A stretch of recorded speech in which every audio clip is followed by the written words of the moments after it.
The facts about Douglas County haven't changed. It's still the core of CD2.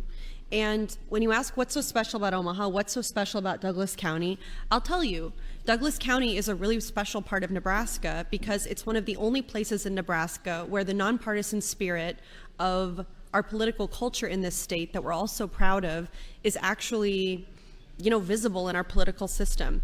In Douglas County, we have a Republican mayor. In Omaha, we have a Democratic majority city council. It's one of the last swing districts in the whole country. And the current district has almost the same number of registered Democrats, which is 157,996, as Republicans, 162,306. It's almost the same amount. And we also have the most registered independents in the state at almost 110,000. Thanks to Nebraska's unique system for dividing electoral votes, nearly every presidential candidate has fought for the 2nd Congressional District's vote since 2008. Likewise, our House seat is a battleground for both parties. The 2nd Congressional District matters, and it is the core of Omaha as a district, and it's the core of Douglas County as a county. To divide it up, as proposed in LB1, it would become just another safe Republican district in a Republican state that is taken for granted. That's reality. People didn't want to say parties and stuff out here, but it is what it is, and we shouldn't not say the thing that we all know is going on. I want Nebraska's CD2 to matter, and that doesn't mean that the presidential electoral vote will always go to a Democrat. It doesn't mean it will always go to a Republican, but we have to earn the votes that we get. If your candidate isn't getting votes from people, maybe put up a better candidate. Don't throw sand in your opponent's face and cheat.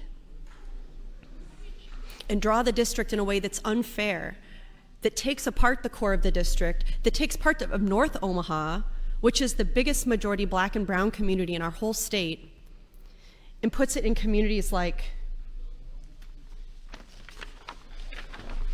any other part of CD1 that's majority white. That's disrespectful to the people of North Omaha, especially the people who have fought so hard for the voting rights that this body keeps trying to take away.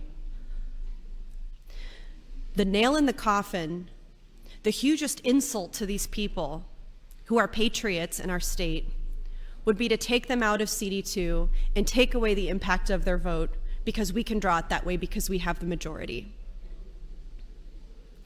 We heard the people of Nebraska come testify on these maps. We've heard them in the hearings, we've heard them in our email, we've heard them on social media, they've been calling, they've been stopping us on the street, and they don't like LB1. Now, do we have to do what the majority of Nebraskans want? No, we really often don't, as seen by the brain drain and the loss of talent that we see in our state year upon year. The net loss of population that Nebraska has, the way that we're not keeping up in this state with growth the way other states in the Midwest are. Do you think that taking away political representation and diluting the thing that makes young people so excited to move to Nebraska is going to help that? Do you think your districts are going to get any smaller when we do that? Not going to be riding 400 miles across the district on a horse? It's not going to get any smaller if we can't get more people to want to live here. 1 minute. And some things that we can do about that is pass policies that young people say matters to them.